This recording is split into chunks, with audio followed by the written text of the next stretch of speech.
Hello, good day to you, and welcome to this edition number 14 of Joy Sightings. Today I read The Apprentice Juggler, and I have two things I would like to admit to you.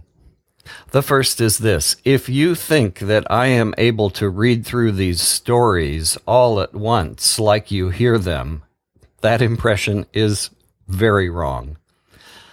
Very frequently in these stories, I get all teary and I have to stop, sometimes for several minutes.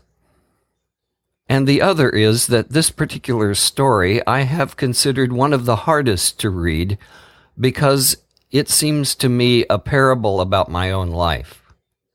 And I know that some others have felt the same way. I read this at our church in Indonesia, a little church out in the tropical rainforest at a mission station called Donabira on a lake, beautiful place.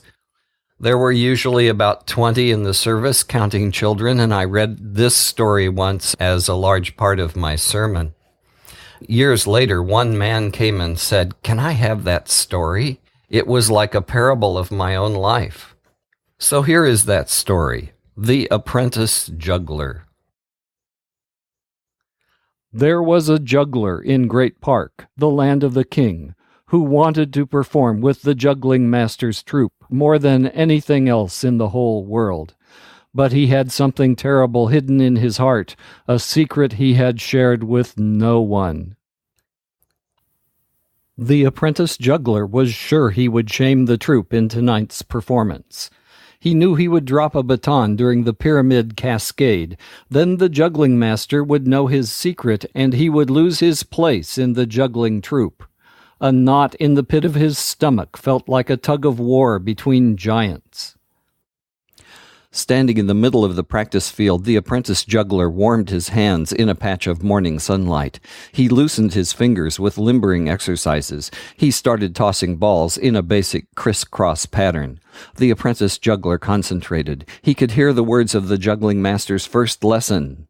"Teach the balls to dance." The word ball is from the French. It means to dance. Make the balls dance. The balls did dance in the apprentice juggler's hands. As long as he worked alone, he did fine.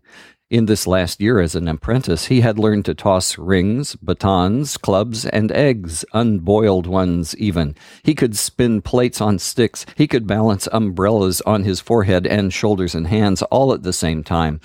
He put 3 balls in motion. Throw, catch, catch. Throw, catch, catch.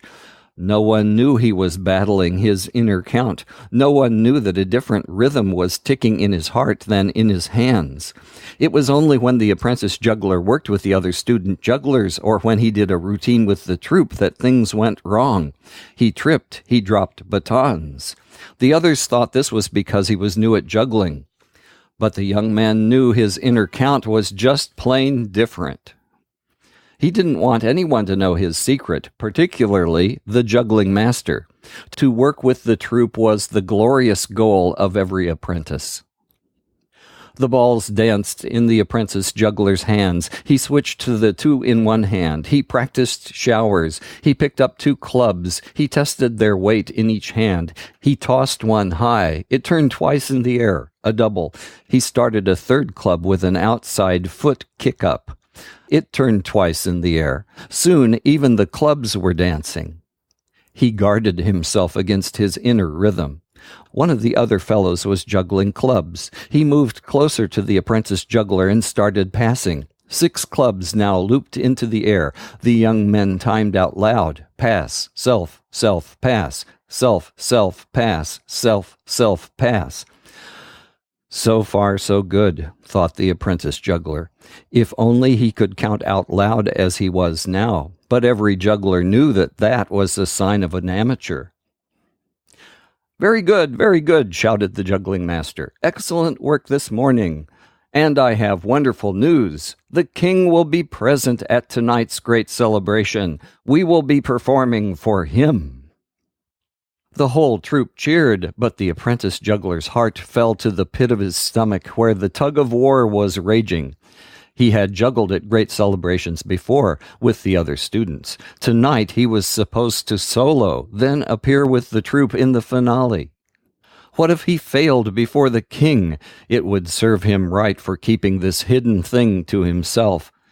All he had ever dreamed of was seeing the king smile in pleasure at his juggling. He even imagined the king walking over to him and saying, "Well done, young man, you have a special gift." The juggling master's voice interrupted his thoughts. "Let's practice the finale."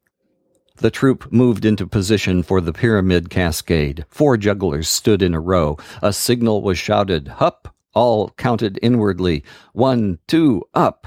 3 jugglers hopped onto the shoulders of the first 4.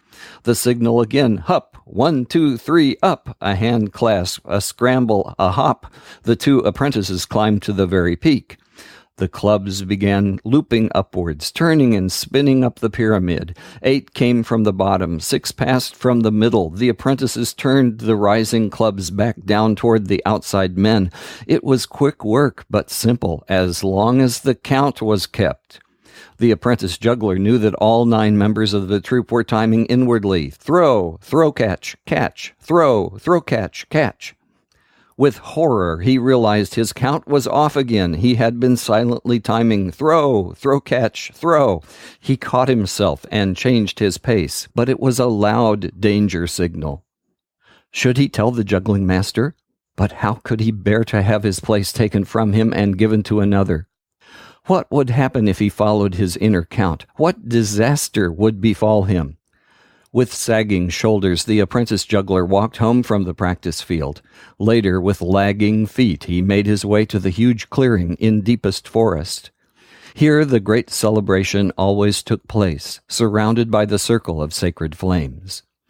The subjects of the king were beginning to gather in inmost circle. The sacred flames had been lit. They flickered and danced in a huge ring. Rangers in their dark blue cloaks stood posted around the flames. The music of celebration had begun. The apprentice juggler watched as celebrants walked through the gateway of flame into inmost circle. Making entrance, the ceremony was called. He saw each one become real as he or she did so, for the sacred flames showed persons not as they seemed, but as they truly were. All disguises were gone. The laughter and the music and the joy within the flames called to the apprentice juggler, but he held himself back. How could he make entrance with this hidden thing in his heart? Wouldn't his secret be revealed when he became real? The funny old caretaker walked through the flames. His form dimmed for a moment in the bright light. Then he made entrance.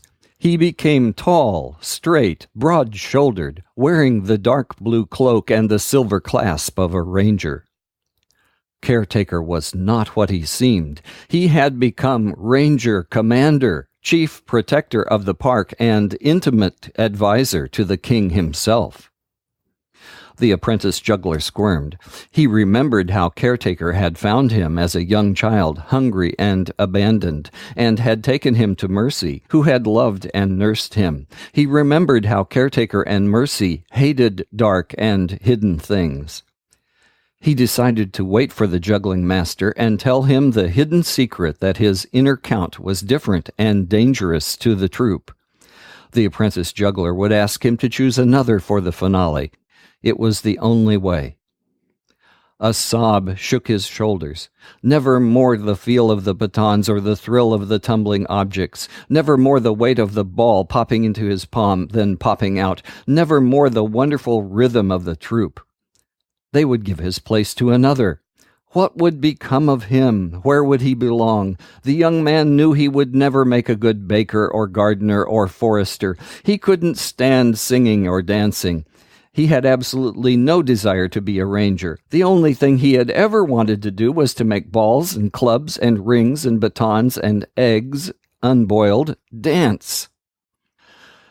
In anger, the apprentice juggler tossed the balls he held. This time he kept his own count. Sure enough, the balls moved at awkward intervals. The juggling was not smooth.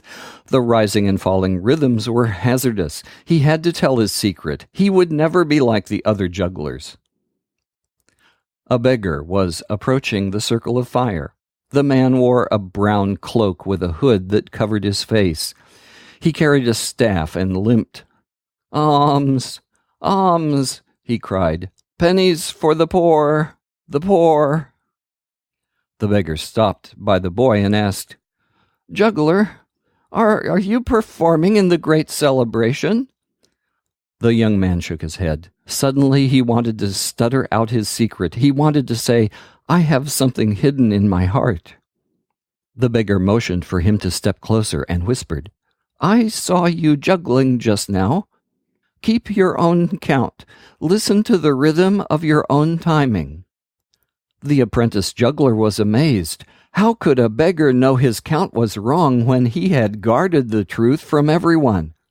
The beggar laughed. He said, "Ha, I understand. My rhythm is different too." With that, the beggar turned to make entrance. The boy heard the rangers shout, "To the king, to the restoration!" The form of the man was dimmed in the flames. Then he stepped into inmost circle. A cry of recognition went up. People came running to welcome the new arrival. They shouted greeting and called to one another. The apprentice juggler gasped. He had not been prepared for this becoming. The man stood there, changed. He was as tall as Ranger Commander and handsome. The light from the flames reflected as gold glints in his hair. He bent and swung a little child up to his broad shoulders. Mercy, young and beautiful now that she had made entrance, ran from a place within the circle and took his hand. She called to her husband, Ranger Commander, who came and saluted the king. "The beggar is the king," thought the apprentice juggler. He had said, "Keep your own count." The king raised his one hand, still holding the little child on his shoulder. With the other, his voice commanded, "Let the celebration begin." Apprentice juggler raced to make entrance. The jugglers were on first, and he was due to solo early in their performance. In response to the king's command, the musicians began to play a joyful foot-tapping melody. It called the subjects out of deepest forest, through the sacred flames, and into inmost circle. The jugglers were gathered at the heart of the celebration. The king and his followers circled around them. Everyone clapped in time to the music. The whole troupe was juggling, each on their own. Some tossed balls, some looped rings. Then it was time for apprentice juggler's first solo act. All the others stopped. The young man's heart was in his throat. What if a ball dropped? What if he tripped? What if he couldn't control his count? Then he remembered the beggar king and his words. "Listen to the rhythm of your own timing." He listened. A new count was rising in him, his own count. Joy came tumbling. It filled his hands, his heart. The count was different than anything he had ever heard. Throw, throw, catch, catch, catch, catch, throw, throw, catch, catch, catch, catch, throw. He tossed an orange high, high into the air, then another and another. He caught the first orange right before it hit the ground. The crowd gasped. He caught and tossed the next falling one off his foot. The people gasped again. Then they laughed. The apprentice juggler dived for the third, tossed it, turned a somersault, caught the next inches off the ground, popped it back into the air. The crowd roared. He heard murmurs. "Oh, he's wonderful. I've never seen a juggler like him before. How different." He went on listening to his inner timing. Throw, throw, catch, catch, catch, catch, throw. He juggled and somersaulted and dived and counted. Finally he was done. The crowd laughed. They clapped. They yelled hurrah and stamped their feet and clapped their hands. The apprentice juggler bowed. He stood straight and bowed again. This time when he looked up, he was looking directly into the eyes of the king. The king was smiling his approval. Someone was shouting, "A clown! A clown!" It was the juggling master. "You have the rhythm of a clown," he crowed. "You look like you can't do it. You look like you might drop something, but you don't. A clown is the best juggler of all." The juggling master became stern. He shook the juggler's shoulders. "Why didn't you tell me your rhythm was different?" But because," stammered the young man between shakes, "I thought I would lose my place in the troupe."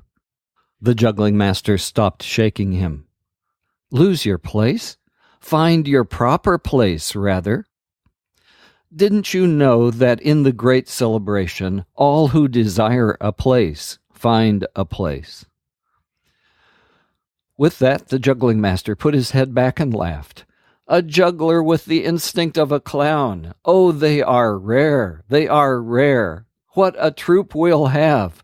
We'll bring down the house. We'll make the balls dance." So the apprentice juggler lost his place in the troupe, but found another. For all who live by the rhythm of the inner timing which the king approves find a place in the kingdom all their own. More than any, they live happily ever after.